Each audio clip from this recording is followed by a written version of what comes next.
Hey now, we are getting over, and I am the Silver King, Adam Silverstein, here to lead you through these hard times. With the latest NXT edition of your favorite professional wrestling podcast. That's right, Getting Over is back once again, and we are here for a special NXT show. Given AEW this week will be an AEW Full Gear Ultimate Preview, we decide to separate things out, give you some additional performance enhancing audio in your ear holes by breaking down everything that happened on a rather eventful edition of NXT this past Tuesday. As we begin every episode here of the Getting Over Wrestling podcast, let's get right into it with me reminding you that this show is all about Defiance. So head on over to Apple Podcasts and Spotify, drop those 5-star ratings on Apple, take a couple moments out of your life, leave a written 5-star review as well.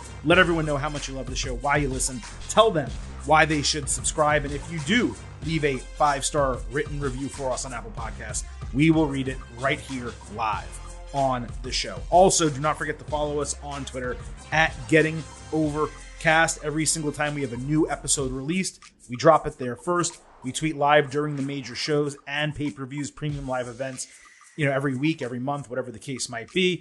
GIFs, videos, news, we do it all on Twitter at Getting Overcast. Now, this is a unique show. It shouldn't be that long because we really are just breaking down the latest edition of NXT, which was quite an entertaining show, top to bottom, all things considered. There was some really good wrestling on the show, some interesting storylines that have been developed for NXT Deadline, the final WWE premium live event of 2020. I believe that's going down on Saturday, December 10th, if memory serves correctly. So, a lot of stuff was developed for that show, including a new match type announced by none other than the Heartbreak Kid, Shawn Michaels. We will discuss that in detail on today's show. But let's not waste any time. Let's just get right into it. There were two big title matches on NXT this week, the Women's Championship and the Men's Championship, both on the line. We are going to go ahead and begin with the main event of NXT, which was that NXT Women's Championship, Mandy Rose defending against Alba Fire in a last woman standing match. Now, Alba got a video package promo early in the show, recalling what she has done recently to take out Toxic Attraction. And Mandy, it was interesting. She later had some kind of Nikki Bella thing going on. They look good, but she's got me saying, hey now! And she cut a promo also cutting down every woman in the division that she's already toppled, saying she's not a cliche, but a 1 in a billion superstar. Rose promised to leave with the title. Both of these were pretty strong, all things considered. It was a particularly solid promo from Mandy, which made me think going into the match, well, that's definitely her last promo as champion because you're going to go out on a high note like that. Let's get into the match. Mandy escaped an early gory bomb attempt, but ate a tope suicida. Then she escaped another that would have gone through the announce table. Fire used a steel chair to block Kissed by a Rose and put her in a single leg crab. Alba came out of commercial with an Escalera flying senton outside. Mandy whipped her into a ladder. And then Rose's knees seemed to buckle in the ring. It was kind of random. Alba put her into a trash can before Mandy dumped her over the ropes, with Fire selling an ankle and Rose selling the knee. They brawled between the barricades in that extra spot that NXT has, with Mandy pushing Alba off of them into the steel steps, which was really a dangerous spot. Fire then caught her coming over the barricade with a super kick and did a gory bomb into the apron. But what needs to be noted here is Mandy literally just hopped off the barricade with no plan. There was no offensive move that she was doing. She literally just did a little hop, and then Alba super kicked her, which was so odd and strange. Alba used her bat to Mandy's ribs. Then she set up a ladder by the announce table, and she was ready to jump off that ladder for her senton bomb, which is basically her new finisher. When out of nowhere, Isla Dawn from NXT UK appeared behind her, spit in her face. I thought it was going to be a colored mist, but I didn't see any color on it. And then pushed her off the ladder through the table for the 10 count, with Mandy Rose retaining the title. Isla then posed atop the ladder for a while as NXT ended with the lights flickering as they did last week during those 2 matches. So this went 12 minutes, and most of it, I would say, was above average. Alba carried the entire thing. Mandy's selling was relatively shit throughout the match. And holy crap, man. Mandy Rose is now 3-0 over Kaylee Ray, which it's just fucking absurd. Like, what the hell was the point of running this back just for Alba Fire now to lose again via interference? Who is being helped by this? It was just a total incomplete waste of time. Now, is it smart to bring back Isla Dawn into a feud with Alba Fire, given that they had an issue in NXT UK? Sure, yes, that does make sense. But what is the purpose of this entire thing? Alba wins, and then what? She's still stuck in NXT, having already lost to Mandy 3 times? Alba loses and get called up? After losing to Mandy Rose 3 times and losing a feud to Isla Dawn, the options going into this match were to put the title on Alba Fire or call her up. And it seems like we're getting neither, unless she's going to be the surprise 5th woman for the Raw team at War Games. And that's not impossible. But again, when it's a person who the main roster audience still does not know, that would be a pretty lackluster way to debut her, even though, of course, she would be incredible in that match. But on top of all of this, these main title reigns that we are now getting in NXT, mostly the men and women, meaning Bron Breakker and Mandy Rose, they are just getting as repetitive can possibly be. They're like missionary position. The same thing every single night. It's the same thing over and over and over. It's like missionary position every single night. And the tribal chief, the head of the table, we're not interested in that. No. I'm no tribal chief, but I am the head of this table. And I'll tell you this, if I was the head of NXT's table, it wouldn't be going down like this. It is ultimately really frustrating to watch this product when these championships, both of them simultaneously, won't change hands, and to put all of these title matches on TV when the titles never change hands. And I'm talking about the women's championship and the men's championship. And then you have Mandy Rose now, who has no direct challengers left. It doesn't seem like Indy Hartwell is set for the title. Roxanne Perez is probably your best bet, but she's 21 years old and does not need it yet. I just don't understand the decision making here. Again, they were not forced to do this match. If you wanted this booking to debut Isla Dawn, fine. Why not have this be the finish for Halloween Havoc a couple weeks ago? They literally called her a witch, Isla Dawn. Witch, Halloween. It makes sense. And it would have made so much more sense for Isla Dawn to do this to Alba Fire at Halloween Havoc, given that Toxic Attraction were stuck at that haunted mansion.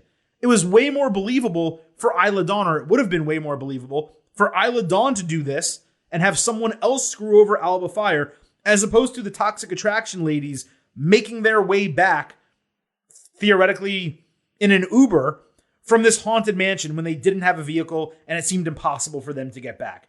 In fact, it would have been perfect booking for them to do this at Halloween Havoc. Because if this was the creative for Halloween Havoc, sure, maybe we're still annoyed that Alba Fire didn't win the title, but at least we're not angry because it would have been sensible. This was almost like a slap in the face. So yeah, I don't understand the decision making here. This has gone on way too far. Both Mandy as champion, Alba losing as a challenger. You have to think she's completely out of the title picture at this point. I'm kind of at a loss. That's the piece that I had to say on it. And it's frustrating. We'll see what they do kind of going forward here. Let's go to the other major match that was on NXT, the NXT Championship match. Bron Breakker defending against Von Wagner. Mr. Stone was thrown into Breakker by Wagner to open the match, but Braun ran through Von after that. Wagner chokeslammed Breakker onto the steel steps base outside. He came back with a flying clothesline. There was a moment in the match where Braun ran the ropes. And I got to tell you, it was so blazing fast. The guy looked like Leo Rush, except he's 4 times his size. And I'm honestly not exaggerating when I say that. Go back, watch the match, or find the clip of him running the ropes. It's extraordinary how fast he is rope to rope in the ring. Wagner countered Breakker's spear with a fireman's carry finisher for a false finish. He blamed the referee as Bron rose behind him, which was a good camera shot. Vaughn then pushed Stone off the ring apron as Breakker slid off a second finisher attempt and hit his spear to retain the title in 13 minutes. There was nothing really wrong with this. In fact, Breakker kind of kicking out of that finisher at 2.5 instead of 2.99, it kind of told you all you really needed to know about Wagner as a challenger. I thought it was a decent way for Braun to look impressive against another, meaty man, but nothing much more than that. Big meaty man slapping me. That's what I want. Wagner has definitely become safer in the ring, and that is a positive. But he hasn't exactly improved in any significant way. And his finisher is atrocious. He can't cut a promo, doesn't have charisma. It's just, the way I see it, it's not going to happen with him. Stop trying to make fetch happen. It's not going to happen. And why he was pushed to the level he was initially in NXT, I have no idea. And speaking of pushes, why he pushed Robert Stone, or Mr. Stone, into Breakker at the bell, and then later off the apron when Stone was there to help him, those things didn't make sense either. I went 3 stars and a B- here. You guys know I don't grade every TV match. The women's match, again, it was, 2.75, kind of in the same vein. The women's match was far more entertaining. This one was a little bit more technically sound, if that can really be said about a Bron Breakker Von Wagner match. The action was fine, I guess. Whereas the other finish was disappointing. This one you expected Breakker to retain the title. And by the way, that was the right decision. It's one thing for Braun to have this long title reign. It happening simultaneously with Mandy makes both of them more difficult to digest. But Braun on his own, it's fine. We'll keep going. Breakker, he was admiring the title backstage after the win. JD McDonough approached him saying Braun would never be done with him. Apollo Crews then came up later saying the title was the one reason he returned to NXT, and when one challenge ends, another begins. So he basically had a de facto number 1 contendership match on NXT as well. That was Crews against McDonough, and this was hot right from the start. Crews broke a rear naked choke by falling backwards off the ropes, and he hit a moonsault off the apron. Then he hit a powerbomb, transitioned into a Liger bomb. JD botched a momentum climb up the turnbuckles. He also missed a PK in a really rough sequence for him, but he came back really strong. He had a springboard moonsault to save it. Crews caught him on the top rope for an avalanche Olympic slam. That used to be, by the way, his finisher. They did an inside cradle counter sequence before McDonough caught Crews with a Spanish fly. Fans chanted for JD, which was a little bit surprising. Crews countered Devil Inside twice. Then McDonough countered a powerbomb with a code red, which is a great, sequence there. JD dodged Apollo in the corner and then snapped his neck on the top rope, but Crews avoided a moonsault and caught McDonough with what's basically the almighty spinebuster. For the clean win, Breakker and Crews then stared each other down after the bell. The word banger was made for matches like this. This was one of the best NXT television matches of the entire year. These guys were perfect foils for one another, and they could basically do anything that you wanted. The powerbomb Code Runner counter, that was sick. The only thing preventing me from going a little bit higher was the finish. It came kind of suddenly. Like, Crews has used the Olympic Slam before as a finisher. I mentioned that to say he did an avalanche version of it, and that didn't finish the match. And he also used to do the spin-out powerbomb. That was another finisher. He didn't use either of them as a finisher here. The single-arm spinebuster, it was surprising. Not that he can't do it. He's super strong. But for a guy his size, the other 2 finishing moves are way better. And it was just weird to almost debut a new finisher with commentary selling it as that when you're used to seeing other things from him. But this was a fantastic match. Exactly what you would want from a de facto number 1 contendership match, when you're going after a main championship. I went 4.25 stars and an A. You just really couldn't ask for more. Both these guys delivered. It was super entertaining.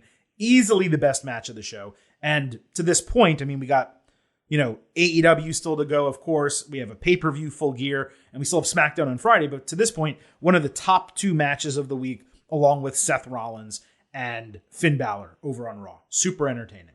There was a North American Championship contract signing. Booker T presided over it. Everyone was suited up looking dapper except for Wes Lee. Booker put them all over. Carmelo Hayes said it's an honor to be in his Fave 5 from a lowercase G to a big G. The girls see I got the money. $100 bills, y'all. He also said real recognize real. Melo said he knows Wes Lee will go to his limit, but that's where Melo starts because he's relentless. Wes Lee came back saying he's the new standard and will do whatever it takes to win. They signed, and then it quickly got heated with Booker T laying down the law, not letting them fight, dropping another phrase from the 90s, save that drama for your mama. This was a tremendous segment, and I am not exaggerating when I say that. Booker T was on point to the end. He should probably host every wrestling contract signing for the foreseeable future. He set the perfect tone for the entire thing. Melo was exceptional on the mic. Booker liked Melo's promo so much, he almost got lost, like with googly eyes, staring at him while he was talking. I thought that was really cool to see, like a veteran really buying into what, not a rookie, but a neophyte is kind of going through. Wes Lee was okay on the mic. He got the job done. And they even called out the trope of contract signings ending with someone going through the table. Best of all, I'm even more hyped than I already was going into the match next week. And that is exactly what the purpose of doing a contract signing should be. At least that's what it's supposed to be. This was awesome. You know, the match you can say was the best moment of the night, the Cruz McDonough match. This was number 2, as far as I was concerned. Now, Shawn Michaels, in other really big news, announced the debut of the Iron Survivor Challenge. And that match is going to debut at NXT Deadline. It's in fact going to be 2 matches, one for the men and one for the women, featuring 5 superstars and lasting 25 minutes. And here are the rules. 2 men or women are going to start, with new wrestlers entering every 5 minutes until all 5 are in. The goal is for the participants to have the most falls in 25 minutes, and those can come via pinfall, submission, or disqualification. You win a fall, you get a point. You lose a fall, you go into a penalty box for 90 seconds. And whoever wins each match, they will become the number 1 contenders for the NXT Championship and the NXT Women's Championship. Now, the best way to describe this match is very, very close to a good idea. It's some combination rules-wise of a championship scramble without a championship, an Iron Man match, and a King of the Mountain match, which was invented in TNA. And it all just seems a little bit too convoluted. To start, the DQ aspect is completely unnecessary. It should only be falls via pinfall and submission. Maybe knockout, potentially. Like if you have someone in a submission and they don't tap, but they can't continue. So those should really be the only way that falls can happen. That would immediately be an improvement. Then you look at the timing aspect, and the last 2 competitors, they really do face a massive disadvantage only getting 10 minutes in the ring. Now, that is countered by the fact that they're going to be fresher. So perhaps they can catch up from a fall standpoint. But even if you ignore that, let's keep the timing aspect of the entire thing. The penalty box seems unnecessary. All they needed to do was deduct a point if you lose a fall. So that way you can both gain a point if you win a fall and lose a point if you drop a fall, and your advantage can change as the match progresses. Otherwise, someone could basically get 3 points, but get pinned 4 times and still win as long as the pins that they take are spread out amongst the other competitors.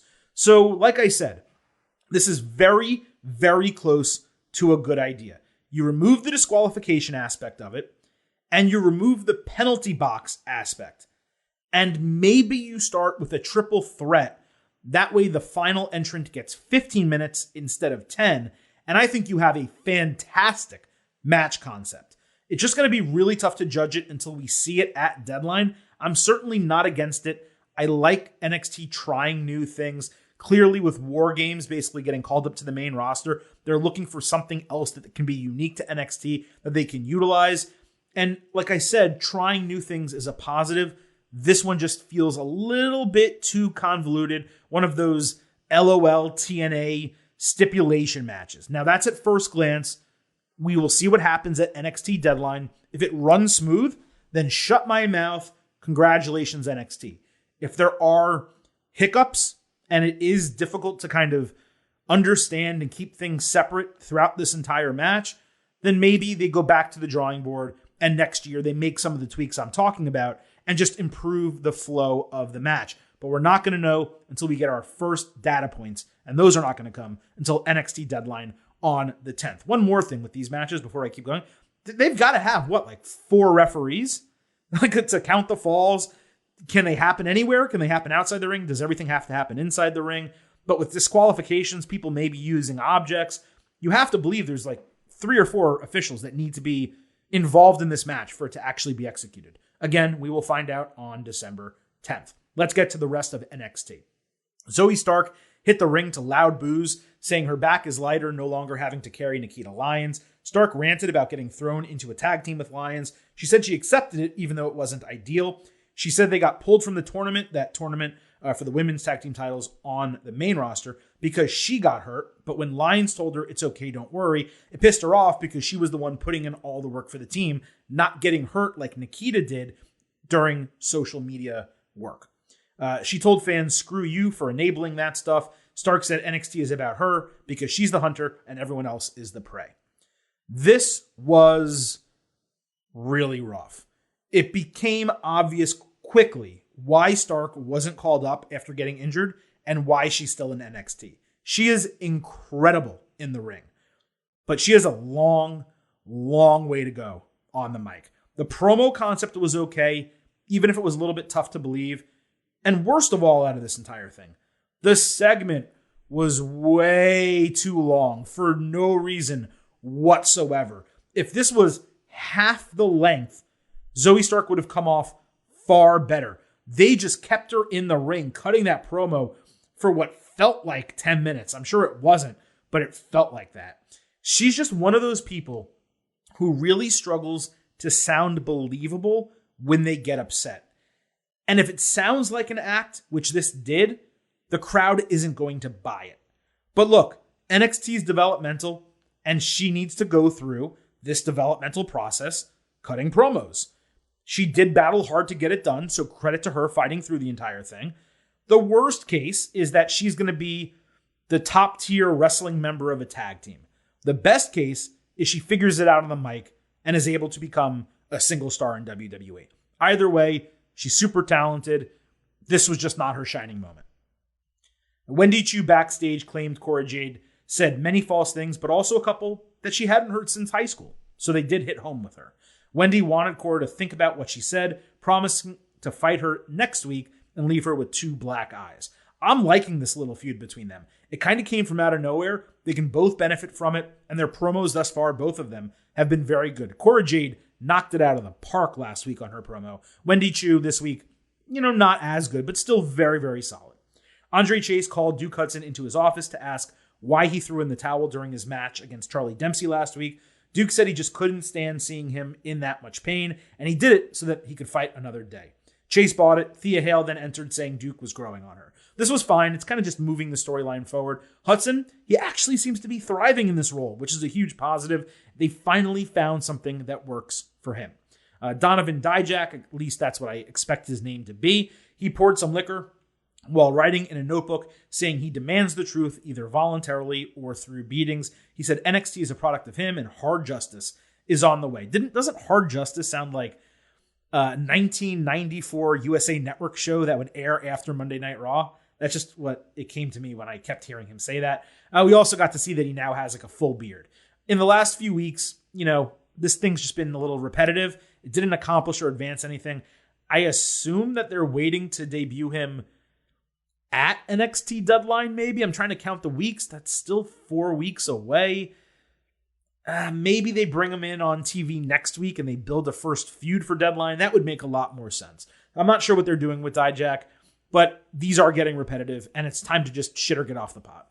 Briggs and Jensen fought the Dyad. Ava Rain stepped in front of Jensen outside. That led to a huge tope suicida, with Jensen slamming into the announce table. It looked really nasty, but it seemed like he was okay. Briggs had a great hot tag with that bouncing clothesline off the ropes outside. Kiana James interfered with Fallon Henley outside the ring. Fallon punched her, and then she fell, she being Kiana James, into Jensen. That distracted Briggs, who ate Ticket to Mayhem with Dyad getting the win. The faces argued after the bell. James laughed in their faces, And then you had Schism there that was just kind of celebrating all together as this newly developed, I was going to say newly formed, but newly developed, faction, a group that they've now become. I thought it was a chaotic finish. Overall, the right team won. This was the 4th week in a row that Schism wasn't terrible. And that's a positive. You guys know I've been probably more critical of them than anyone else. But it's getting better. And it really took them reinventing the group. And Ava Raine, I guess, does have a significant amount to do to that. Again, I will never forgive what happened to Grizzled Young Veterans. But Schism, it's improving. We'll see what happens here. Indu Sher fought 2 jobbers. Veer Mahan and Sangha returned to their old tag team name and gear. They squashed each guy between them while running. One of the jobbers legitimately looked 16 years old. They just destroyed these guys. They did an assisted, elevated flying elbow drop. That served as the finisher, with Veer getting the offense in the win. After the bell, they said they and NXT fans have a great respect for the Creed brothers, but no one respects Indu Sher in America like they do in India. And they're going to destroy the Creeds to make sure they earn that respect. The Creeds backstage refused to respect them because they got attacked from behind last week. Ivy Nile tried to convince them to go after the titles and not Indu Sher now that Damon Kemp was out of their hair, but they disagreed. Now, obviously, I didn't expect these guys to wrestle in their suits.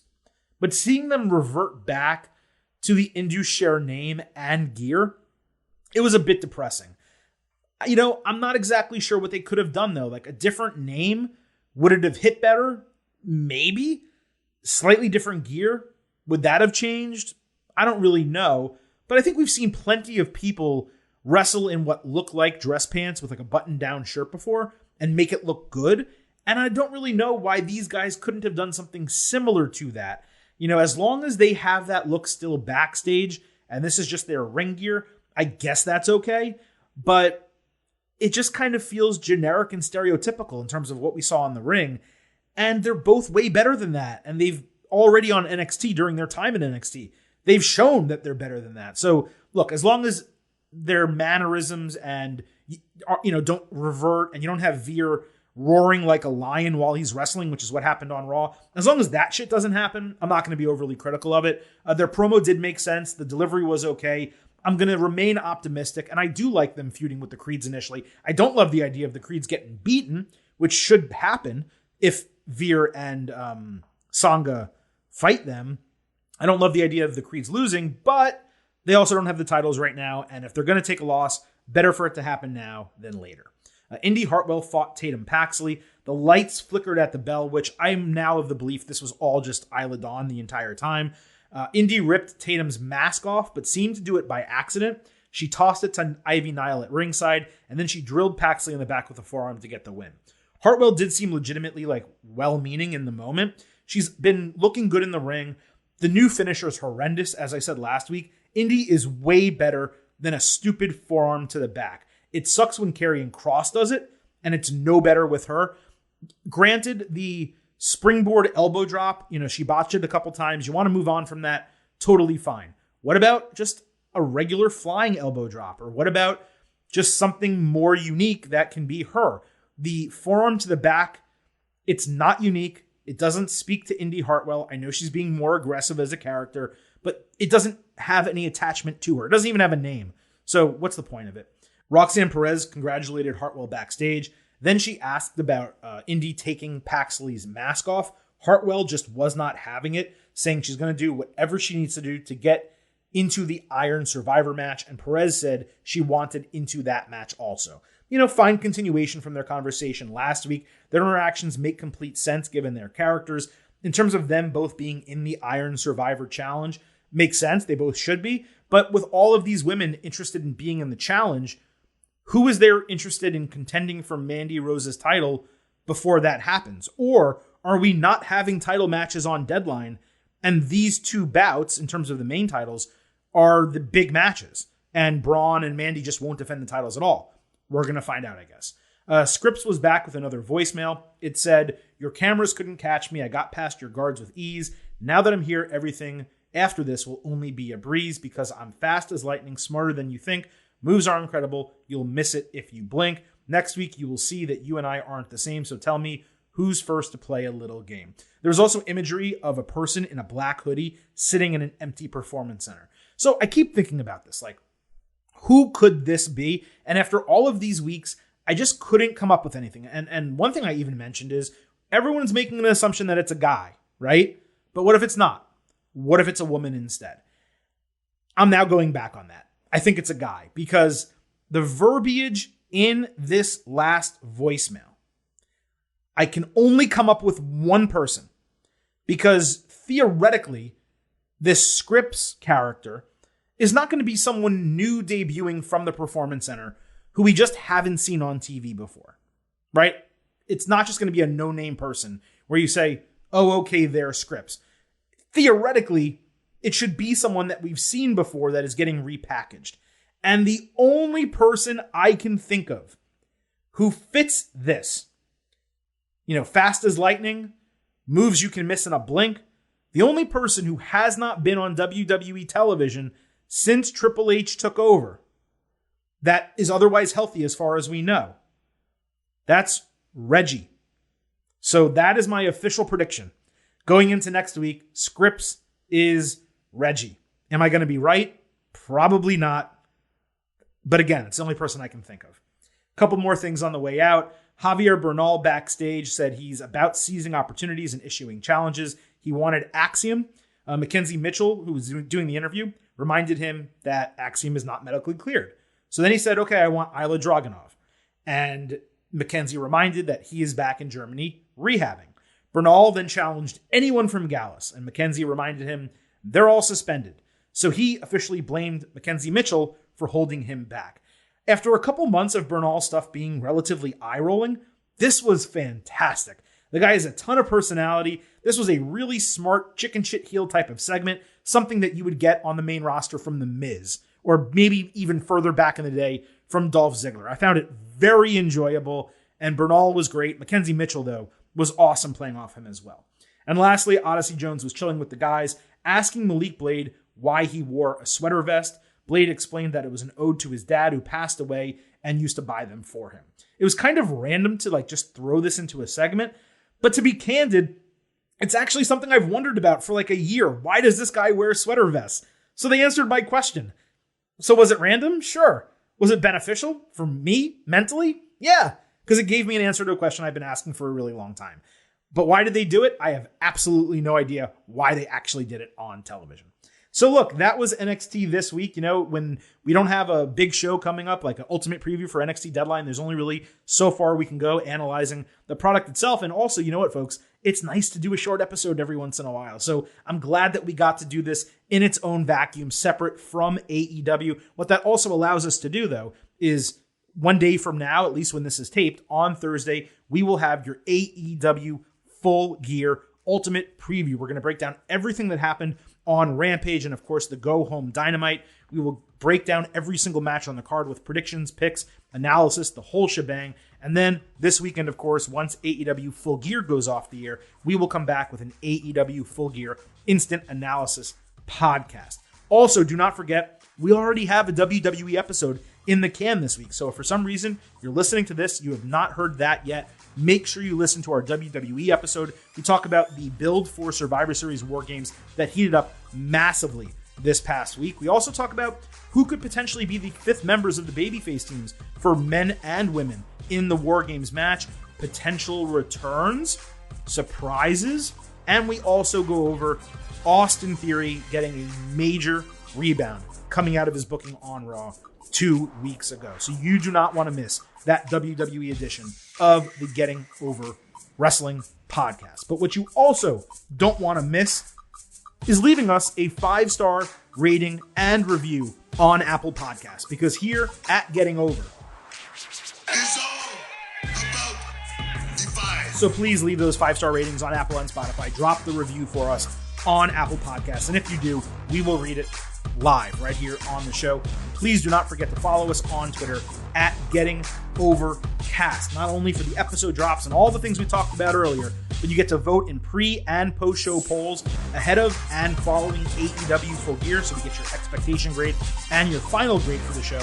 And you can participate in our live show on Twitter Spaces, AEW Full Gear pre-show. It will go down live 1 to 2 hours before the pay-per-view goes on air. So again, every reason in the world to follow us on Twitter at Getting Over Cast.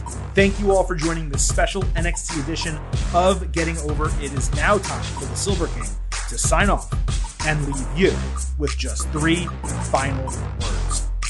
Bye for now.